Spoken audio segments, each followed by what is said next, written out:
Ketika bertransaksi, ada kalanya konsumen menjumpai situasi yang kurang menguntungkan. Misalnya ketika kualitas, kenyamanan, atau keamanan barang atau jasa yang kita terima tidak sesuai dengan harapan atau tidak seperti yang diiklankan.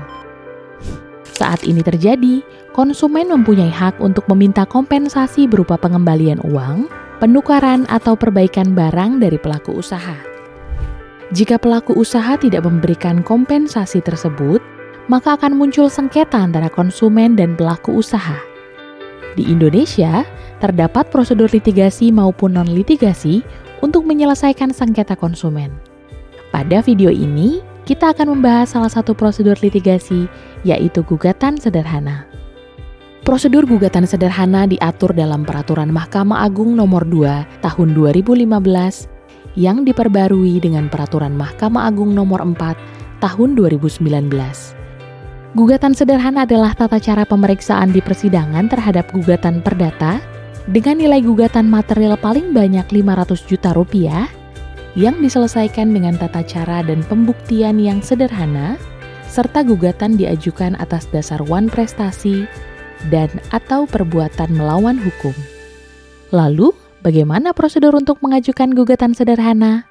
Pertama, pihak penggugat dapat mengisi formulir yang telah disediakan di pengadilan di kota domisili pelaku usaha dan konsumen berada.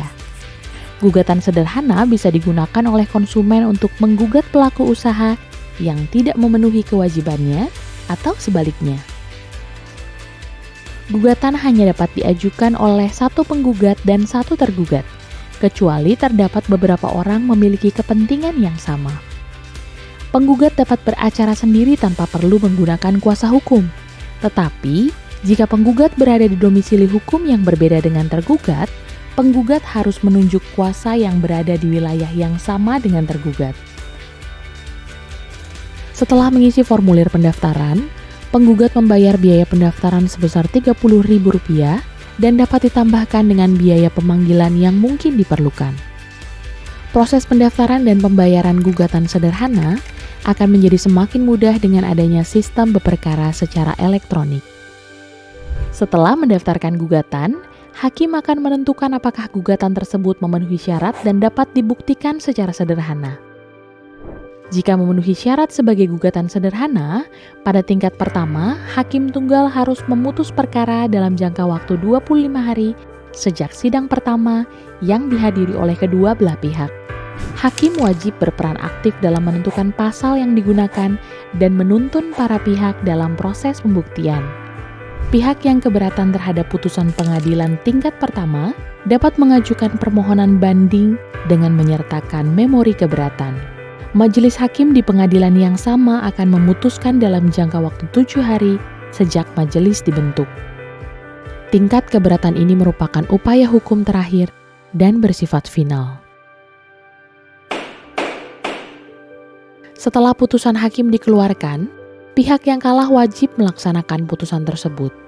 Dalam konteks pelaku usaha merupakan pihak yang tergugat, pelaku usaha harus menjalankan kewajibannya untuk memenuhi hak konsumen. Jika pihak yang kalah menolak untuk melaksanakan putusan secara sukarela, pihak yang menang dapat meminta pengadilan untuk mengeluarkan teguran atau unmanning agar pihak yang kalah segera melaksanakan putusannya. Penting dicatat, perkara ekonomi syariah termasuk yang terkait dengan perlindungan konsumen, produk atau jasa syariah dapat diproses melalui prosedur gugatan biasa atau melalui prosedur gugatan sederhana di pengadilan agama. Sebagai konsumen, kita perlu memiliki kesadaran dan pengetahuan terkait hak-hak sebagai konsumen, khususnya dalam menyelesaikan sengketa dengan pelaku usaha melalui prosedur litigasi. Melalui prosedur gugatan sederhana, proses penyelesaian sengketa di pengadilan menjadi lebih cepat, sederhana, dan berbiaya ringan.